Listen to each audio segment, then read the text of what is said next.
sim, vale a pena empreender. Eu sou bastante enfático em propagar com todas as minhas forças e espaço público nas redes sociais que empreender vale a pena. Isso é uma afirmação que eu faço baseado na minha experiência de 20 anos empreendendo no Brasil, baseado na experiência de ajudar pessoas a empreender no Brasil. Afinal, nós temos centenas de franquias no Brasil com novos empreendedores que nós treinamos e ajudamos a empreender no Brasil e pessoas que têm bons resultados. Porém, a ressalva é que a gente diz que vale a pena empreender no Brasil, apesar de vários fatores. O maior empregador do Brasil não são as grandes multinacionais, mas sim os micro e pequenos empresários. Então, apesar disso, parece que toda a estrutura estatal ignora esse fato que tem uma grande importância e contribuição na economia, e o que inclusive sustenta o próprio Estado.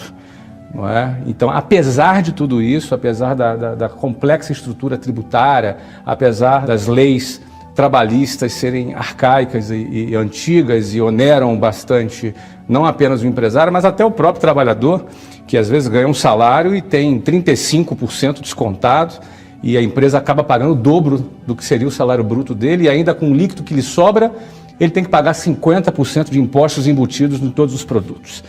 Ou seja, no final das contas, o empregado ficou com 15% do valor que ele gerou e 85% foi para a estrutura de INSS e o próprio governo em forma de impostos. Esse ambiente hostil é como se você fosse ter que sobreviver numa selva onde as regras da sobrevivência são desconhecidas para quem mora num ambiente urbano civilizado, não é? Então, no fundo, essa frase ela tenta colocar o quão realmente é desafiante empreender nesse cenário. Mas eu diria para você que, apesar disso, a gente aprende a lidar, a gente aprende, e no fundo, infelizmente, e muita gente tem bastante dificuldade de entender isso, quem é penalizado é o trabalhador, não é? Porque ele tem alguns direitos que o protegem, entre aspas, né? A proteção estatal é refletida em forma de quê? Não, ele tem um 13º, ele acredita, as pessoas realmente acreditam que tem um 13º salário. E, no fundo, isso são 12 salários diluídos em 13. No fundo, é o contrário. O trabalhador está emprestando dinheiro para o patrão sem juros, que é pago no final do ano, não é? O fundo de garantia, eles acreditam também que é um direito. No fundo, é o contrário. É um empréstimo compulsório feito para o governo, remunerado abaixo da inflação, que, inclusive, ele não tem acesso a pegar aquele dinheiro quando ele precisa. E toda a contribuição previdenciária de INSS, ela vai por água abaixo quando as regras da própria Previdência vão mudar toda hora e não tem jeito de mudar porque a conta não fecha, porque já é um modelo fracassado, já é um modelo que é fadado ao fracasso, é uma pirâmide financeira que depende da entrada de novos contribuintes para pagar aqueles que estão recebendo hoje, ou seja, todo mundo acredita que está fazendo uma poupança que um dia o governo vai usar essa poupança para pagar a aposentadoria dele, mas isso não é verdade. Não é? Para um jovem que trabalha hoje receber a sua aposentadoria no futuro, ele depende da existência de um outro jovem que talvez nem nasceu ainda, para ele trabalhar, para poder contribuir e assim ele receber. O problema é que a população ela está envelhecendo a cada ano que passa, logo você vai ter uma quantidade menor de jovens economicamente ativos, trabalhando principalmente pelo fato de que as famílias brasileiras têm a cada ano que passa menos filhos. Ou seja, essa conta não fecha e não vai fechar. E as pessoas estão ali contribuindo e o pior, não tem a contrapartida que deveria ter. Ou seja, em vez de ter uma escola de qualidade pelos impostos que contribuem, não tem. Aí tem que pagar a escola privada. Paga de novo. Plano de saúde, não é? A parte da segurança pública, então, é um caos. Esse é o cenário, não é para amador. O Brasil não é para amador. Agora, eu digo que o empresário, ele aprende a trabalhar, ele aprende a sobreviver nessa selva. Mas o que realmente me desperta um grande lamento é pelo cara que trabalha, que ainda, em alguns casos, acredita que está sendo protegido. No fundo, ele está vivendo num sistema onde o poder de compra dele é menor, porque ele ganha menos dinheiro, poderia ganhar mais e ganha menos. O empresário perde, mas ele sabe sobreviver na selva. Não é? O trabalhador não tem alternativa. Ele é o que mais perde. E perde ainda com síndrome de Estocolmo, apaixonado por aqueles que o sequestraram. Não é? Na realidade, todo esse sistema que é patrocinado pelo Estado sequestra o trabalhador e ele fica refém desse sistema, né? Isso tira completamente o poder de compra das pessoas, principalmente da classe média. Eu acho um desastre a educação no Brasil, não é? As empresas cada vez mais têm dificuldade de ocupar as vagas, e você tem muita gente desempregada e você tem dificuldade de ocupar as vagas. Porque, infelizmente, o sistema de ensino ele não prepara as pessoas para o mundo real. O sistema de ensino é aquela bolha controlada pelo MEC e que não prepara as pessoas para a realidade do mercado. As pessoas chegam sem saber falar em público, sem saber escrever uma redação, sem saber falar inglês, passam 12 anos sentado na cadeira de uma escola do ensino fundamental, do ensino médio, e sai sem falar inglês. É claro que algumas empresas, como a minha, por exemplo, se aproveitam desse fato para vender um produto porque é um curso de inglês. Eu sou fundador de uma grande rede de escolas de inglês no Brasil e, obviamente, essa minha empresa só existe porque a escola é incompetente.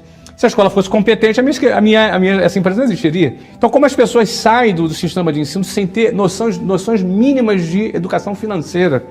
Elas não têm noções mínimas de educação financeira, não é? Ou seja, todo esse contexto, quando você olha para isso, você percebe que a escola não prepara o nosso jovem para a realidade. Aí ele é vomitado lá no mercado de trabalho, quando ele sai da faculdade, com o diploma pendurado na parede, e ele está absolutamente despreparado. Então, as empresas cada vez mais têm optado em fazer a sua própria formação, ter que escolher bem, peneirar bem para tentar encontrar alguém com algum preparo, mas a gente tem que acabar preparando mais as pessoas, porque, infelizmente, a preparação feita pelo modelo de ensino é muito fraca. A gente passou por um período onde nós tínhamos mais de 18 milhões de jovens se preparando para fazer concurso público. Eu não tenho nada contra o serviço público, acho que é importante existir pessoas capacitadas no serviço público, mas acho que 18 milhões já é demais, não é? Eu acho que já começa a existir uma coisa que antecede a essa escolha, que é uma cultura, que é a cultura do funcionalismo público, é a cultura da dependência do Estado, da busca pela estabilidade, como se isso fosse o que fosse nos realizar. As pessoas estão trocando a sua própria realização, a realização dos seus sonhos, dos seus projetos, pela garantia de não ser mandado embora. Eu acredito que isso é pensar muito pequeno, isso é muito pouco. Não estou dizendo que as pessoas não possam trabalhar no serviço público, não tem nada de indigno nisso. O Brasil precisa de bons servidores públicos, mas a busca pela estabilidade é uma cultura medíocre que começou a ser difundida no Brasil, e eu fico imaginando se o Bill Gates tivesse sido funcionário público, em vez de ter criado a Microsoft. Pessoas que, em vez de terem aberto um negócio na sua garagem, como acontece muito aqui nos Estados Unidos, tivessem buscado simplesmente trabalhar no sistema, no serviço público, para não perder um emprego, não é? Ou seja, o oposto disso é o apetite pelo risco. É uma outra cultura, a cultura do apetite pelo risco. Olha, eu tenho um sonho, eu tenho um objetivo, eu vou lutar por isso. Pode ser que eu consiga, pode ser que eu não consiga, não tenho nada garantido. Até porque na vida nada é garantido. Desde quando você nasce até quando você morre, você não tem nenhuma garantia, a não ser que nasceu e vai morrer, não é? Então não existe nada garantido. Nem a própria estabilidade no serviço público, como a gente vê hoje no Brasil, as pessoas muitos funcionários públicos não estão recebendo salário, basta uma crise econômica, a lei muda, algumas pessoas são demitidas, ou seja, a estabilidade não existe, essa é uma frase que eu costumo repetir. No entanto, essa cultura da estabilidade, ela é oposta, ela é antagônica à cultura do empreendedorismo. E para um país crescer, e um país que eu já falei que tem 70% dos empregos gerados por pequenos e microempresas, para um país resolver o problema do desemprego e ele se desenvolver, o mercado se desenvolver, precisa de mais gente pensando e querendo vencer dentro desse sistema, apesar de todas as dificuldades que existem. Ou seja, quem nasce primeiro, o ovo ou a galinha? Quem nasce primeiro é a mentalidade do empreendedor. É o cara que no meio do caos ele vai conseguir enxergar uma saída, ele vai ter a coragem de abraçar essa saída e ele vai, no meio da lama, despertar ali uma flor bonita, ou no meio do deserto ele vai criar um oásis e a partir daí as coisas começam a se desenvolver. Ou seja, as pessoas têm muitas vezes a impressão que tem que estar num lugar perfeito, num lugar de ambiente econômico perfeito, de ambiente político perfeito, que aí sim agora eu posso empreender. Não, não é verdade. Tem gente fracassando na Noruega, tem gente fracassando nos Estados Unidos, na Singapura, e tem gente vencendo na África, tem gente vencendo no Brasil, tem gente vencendo em países que têm um ambiente muito menos favorável. Então, quem nasce primeiro entre o ovo e a galinha é a atitude empreendedora que nasce primeiro. A partir daí, as outras coisas elas acontecem.